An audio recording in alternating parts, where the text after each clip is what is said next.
Taterskin and the Eco-Defenders. Book 1, Wonders Never Cease.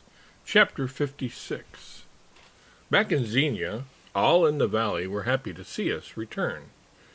They were also glad to be able to meet Alexis, Ocero, Puddleby, Wrinkle, Rinky, Terry, and above all, much to my delight, Rovette.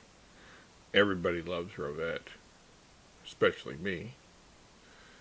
As for the newcomers to the area, they were all struck with how different Xenia and the surrounding area was from Africa, yet how beautiful it was in its idyllic setting among the pine, oak, maple, and redwood forests, the rushing rivers, the majestic mountains and valleys filled with deer, elk, bears, raccoons, ringtails, mountain lions, bobcats, river otters, flying squirrels, martens, jackrabbits, owls, northern flickers, and other types of woodpeckers, fields of leopard lilies and western columbines, bear grass, and multitudes of other plants and animals, great and small. After getting settled into the routine of our new life, we animals were all standing around one day, reminiscing about our exploits in Australia, India, and Africa. I would hate to leave my life here in this place, and especially in this time, where everything is peaceful and wonderful, said Stripes.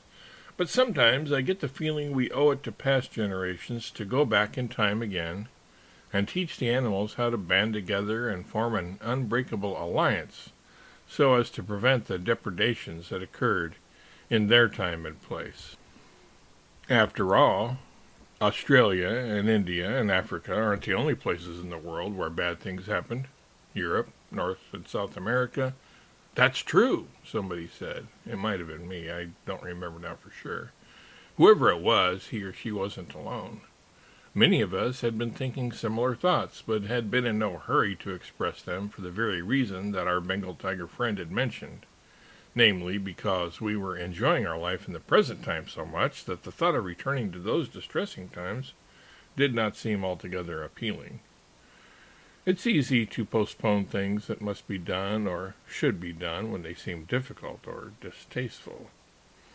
I've been thinking the same thing myself, Stripes, Albert said. He had walked up as the tiger had revealed his meditations to us. Do you have any events or places in mind in particular, my old friend? I asked Albert. Yes, several actually, Taterskin.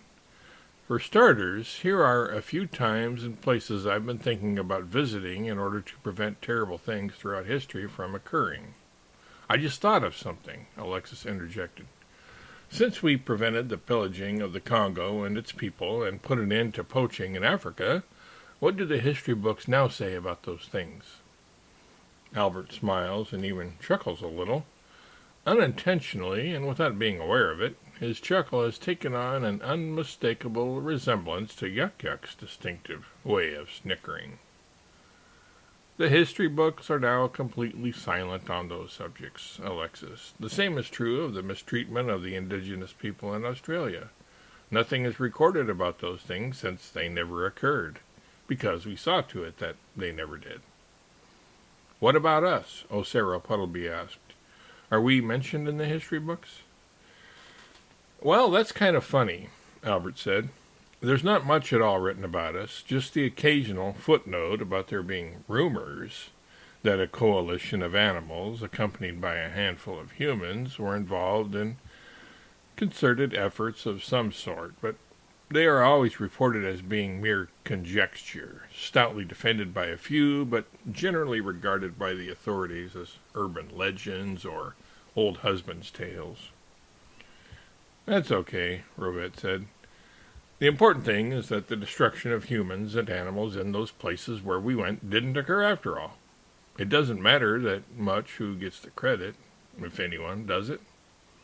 We all agreed that yes, the results we had effected were far more important than whether we, either individually or collectively, as the eco-defenders, ended up being given credit in the history books for our accomplishments or not.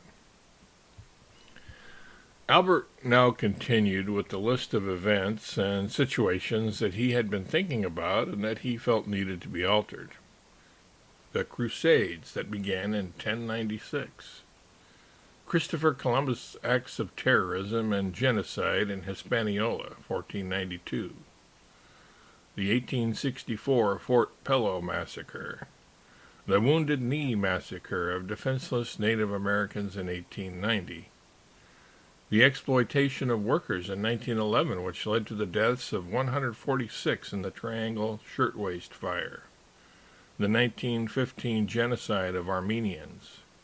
The 1921 Tulsa Race Massacre. The 1955 lynching of Emmett Till, as well as other lynchings. The destruction of the Amazon rainforest, which had really picked up steam in 1978. Anything else? Albert asked. This is a good starting point, I think, but I'm sure there are things I didn't think of. What did I miss?